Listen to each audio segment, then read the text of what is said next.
welcome to this class. Now, in this class we will look at the B2B markets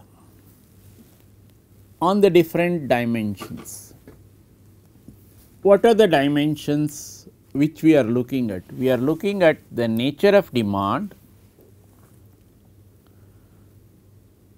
the buying influences, the market structure, the purchasing motives, then the purchasing decision process and the purchasing skills.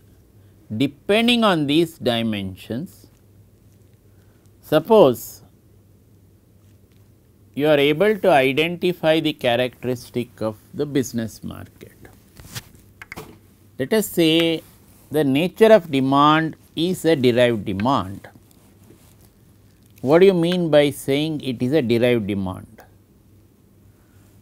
You provide a service and the demand gets derived from its own volume of sales. What could be an example? Let us say in a place like Bangalore, you provide a service to Vidhan Soudha, a bus service from a place where it was not available previously.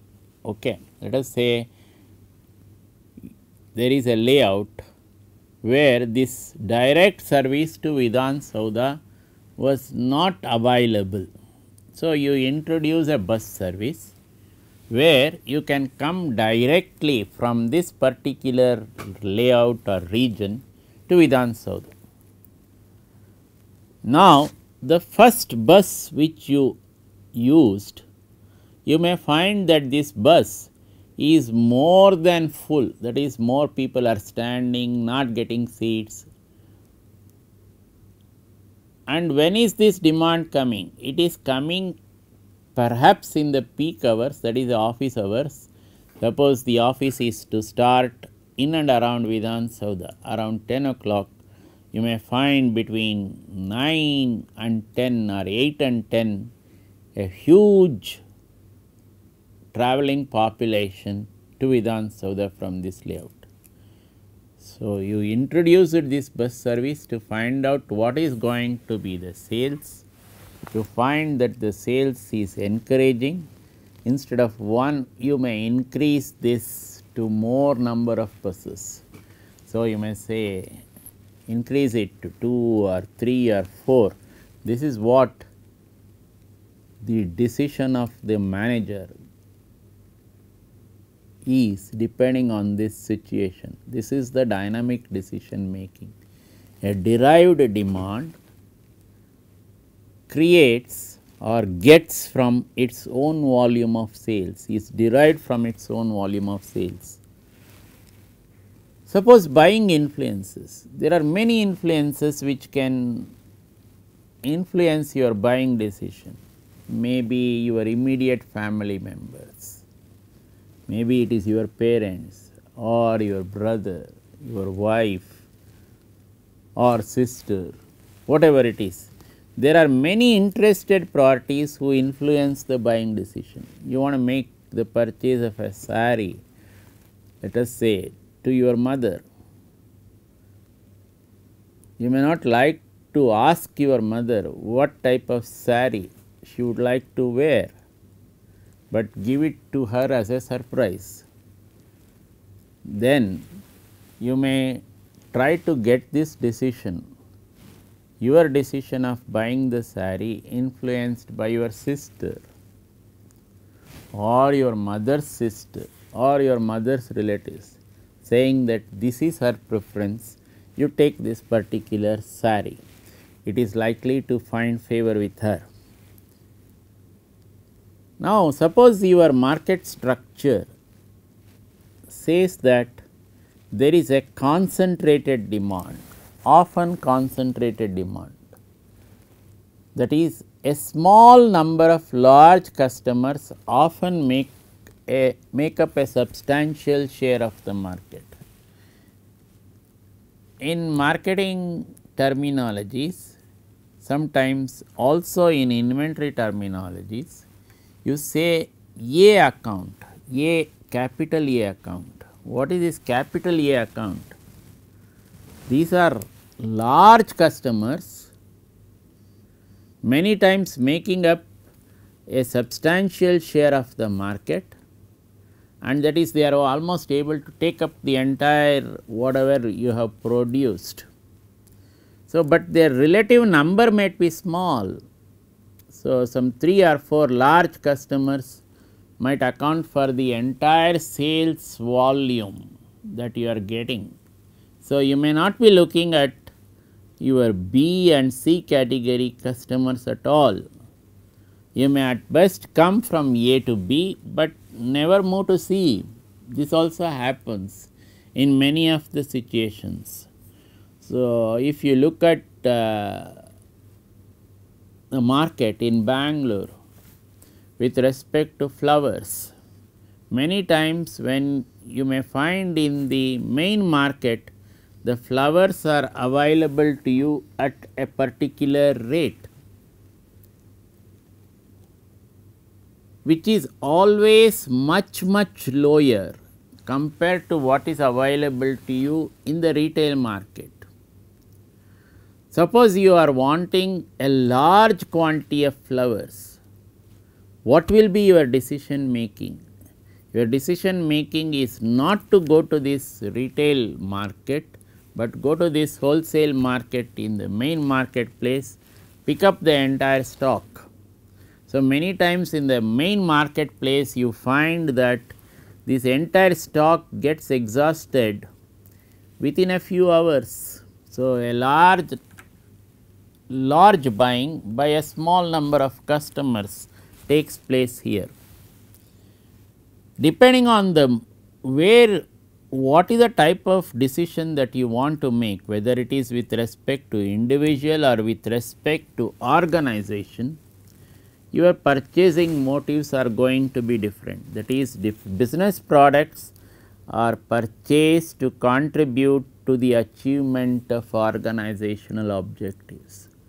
So, if you are taking a product to achieve an organizational objective, your decision making is different. Suppose it is for an individual objective, your decision making is different. An example could be your TV. For an organization, you might like to have a very wide screen TV. For your individual use, you may not like to have that wide a screen. You may say this is enough for me. So, whereas for an organization, you may say make this screen 50 plus, whereas when you come to the individual, you are happy enough to be at 32 also. So, this is the way your purchasing motives are likely to get influenced. Many times, if you are in an organization, the purchasing decision process is often complex. It is not going to be something like where you just say I make a buy of this product immediately. No, it is not going to happen. So many people are involved in the decision making. So, major organizational buying decisions, they involve long and complex analysis. Suppose you want to buy computers to the supercomputing center in the Institute of Science, let us say, your decision is many times complex and also lengthy. You are not going to make an immediate decision. You go through a complex process and a lengthy process before you say I zero in on this particular supplier, whether it is HP or Dell, whichever is the one which you have picked up. In order to pick up that particular supplier, you have gone through a large number of suppliers and a lengthy evaluation process, large number of parameters on which you have looked at the product and then said, okay, this is the best which is available to us and which we can go in for this organization. All this calls for good professional skills, and these professionals have to be well trained to take these decisions. So, all these purchasing skills, in other words, have to come from a good professional training.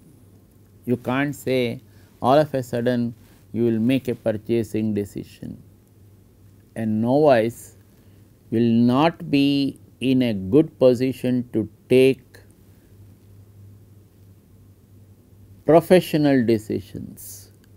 He has to be trained, and this training only is likely to give him the ability to make professional decisions. When you are looking at macro environment, today we are having, in addition to SWOT analysis, that is the strength, weaknesses, opportunities and threat, two other types of frameworks which are in vogue. One is called the PEST framework. What is this PEST framework? This is, you are looking at the macro environment. Kindly note that you are looking at political, economic, social and technological environment. So, what is the type of political environment around? Is it suitable to your business or not suitable to your business? What is the type of economic environment? Is the purchasing power good enough to buy your product?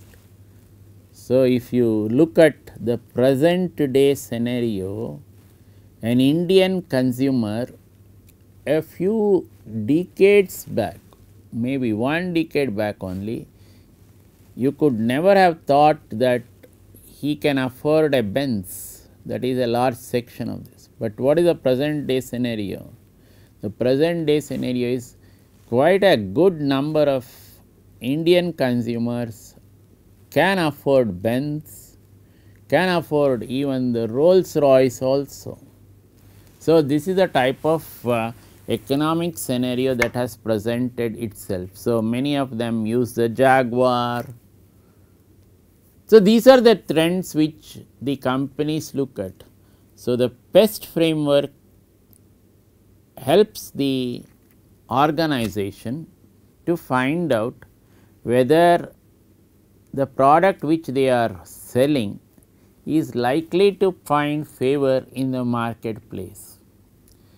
In addition to the PEST framework, you also have in the present day macro environment a few more items added in this deep list framework. So, you add demographic, you add environmental, you add legal, you add informational to all the ones which we just listed above, and you look at, you are getting a 8 factor environment, macro environment analysis, a framework for macro environment analysis coming into place. So, you have the PEST framework, you have the deep list framework. Organizations adopt either this framework or some combinating the frameworks in combination. So, they may adopt both the PEST and the deep list to decide which is the best marketing strategy to be adopted. We are looking at all these environments to tailor the marketing strategy for the organization. So, the organizations do what we call an environmental analysis. This environmental analysis helps them to do a good marketing strategy, and in order to develop this marketing strategy, these two frameworks can be helpful. One is the PEST framework, where we look at political, economic, social and technological aspects. The second one is the deep list framework, where we look at demographic, economic, environmental, political, legal, informational, social and technological factors. These can be helpful for an organization. Now, armed with all this, we can draw the strategies and we can also draw the marketing plan for a product or a market. What is this marketing plan? If you look at the marketing plan, the focus is on the product or market, details, strategies and programs for achieving the product's objectives in that market. So, this is in contrast to a business strategic plan. You are looking at the marketing plan as a whole. So, it may be marketing plan for the company. So, you are looking at individually with respect to products and markets, then gives the detailed strategies and programs. You like that you go through the entire gamut of the company as a whole. In other words, these strategies form a subset of the marketing plan, that is a marketing strategies with respect to the product or the market form a subset of the whole marketing plan. In order to draw these strategies, we make use of what is called the marketing information systems.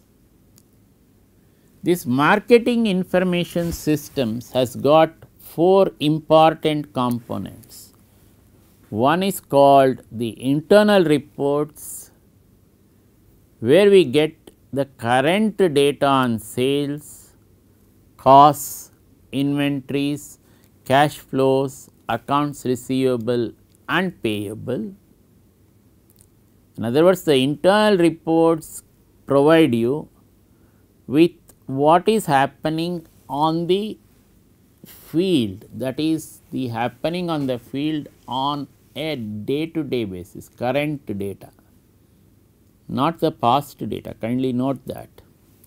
Then the second one which comes in is what is called the marketing intelligence. So, you make use of many marketing people to gather data on a day to day basis to provide information on the external environment. The third one is what is called the marketing research. What is this marketing research? It is information relevant to a specific marketing problem. So, you are posed with a specific marketing problem. When you are given that specific marketing problem, how do you define that problem and what is your research objectives? How do you develop that research plan? In order to execute that plan, what type of information needs to be collected and how do you analyze that information and come out with the findings. So, this market research involves information relevant to a specific marketing problem, a problem definition and research objectives, developing research plan, information collection, analysis and findings. The fourth component of the marketing information system is what we call the analytical marketing system. This analytical marketing system deals with advanced statistical procedures and models. You adopt different statistical models. It may be there in your statistical bank, or you may develop a model for that particular situation. It will in that case it will become a situation specific model. Depending on what you are going to do, you are going to adopt that particular procedure and model depending on the type of problem that is posed. So, many times you may have to develop an algorithm, a marketing algorithm to solve a problem. So, what is the present day trend? The present day trend is marketing analytics. So, what are they trying to do? They are making use of these analytical trends to find out what the consumer might be interested in. So, it is basically a method to find out the interests of the consumer. Suppose you expressed interest in a particular product, say A. There may be so many products which are similar to A. So, what is this analytics going to tell you? This analytics is going to throw up so many particular products. So, let us say give an example, you want to go from here to Cochin, then making you may say I want to look at the morning flights from Bangalore to Cochin. Now, this analytical marketing might ask you few more questions. What is the type of questions? They may ask you which time are you looking at? Are you looking at flying between 6 and 9 or between 9 and 12 or between 8 and 10 or between 8 and 11 in the morning? How is this thing? Suppose you say I do not mind any flight going from starting from 8 o'clock up to 11 o'clock. What is this analytical marketing system going to do? It will throw up for you a number of options saying look, Indigo is coming operating at this level at 9 o'clock, you have the Air India operating at this time, you have the different these things. So, it is a straight flight to Cochin. Suppose you are you want a hopping flight say via Hyderabad to Cochin, you have these options available to you. This is what the marketing analytics team does and throws up. So, you have many sites of this nature which are available to you in the marketplace today, thanks to all the digital marketing going on. You go to a site like Make My Trip, and that Make My Trip will ask you all these details. Go to yatra.com, again different options. Then there are so many sites of this nature which can give you lot of inputs, and in addition to giving you inputs, they also provide you different incentives to buy from their site. So, they say if you buy 10% off, 5% off on these domestic routes, all these types of things. So, in order to make your decision making process easier and also more comfortable to you, that is, you will think that yes, I got a good deal from this particular site. So, these sites are making use of marketing analytics in a wonderful manner. So, many times some of these if you go to an airport today, you have, it is not like the previous few decades back scenario.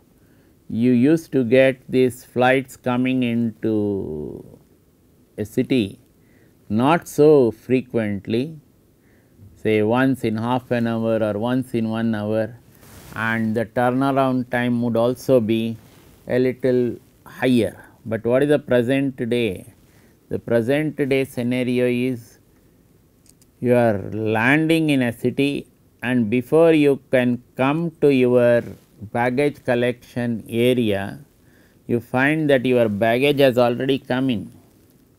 So, this baggage collection by different people and putting it on the conveyor belt, the particular conveyor belt, so that as soon as you come to your baggage collection area, your baggage is available to you to be picked up and walk out of the airport.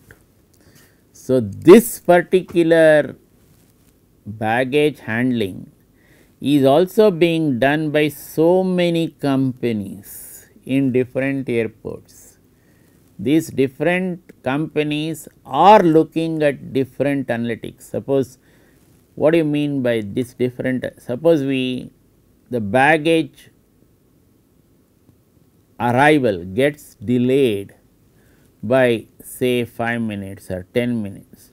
What is its effect on the turnaround time? Is the next flight going to be delayed? How much? So, in the present day marketing conditions, what is happening is, you are saying that suppose your flight is taking more than 15 minutes than the scheduled time. Suppose it was to take off at 8 o'clock and they put it to you that it is taking off at 8:20 or 8:30. Then that means to say that there is a delay from 8 to 8:05 or 8:10. The airport does not consider it as a delay. Suppose it crosses that 15 minutes, it is considered a delay. So, it may be due to so many reasons. Now, these baggage handling companies are also looking at analytics to find out whether this is being contributed through them and how best to solve or get over this problem. So, we stop here, we will continue in the next class. Thank you.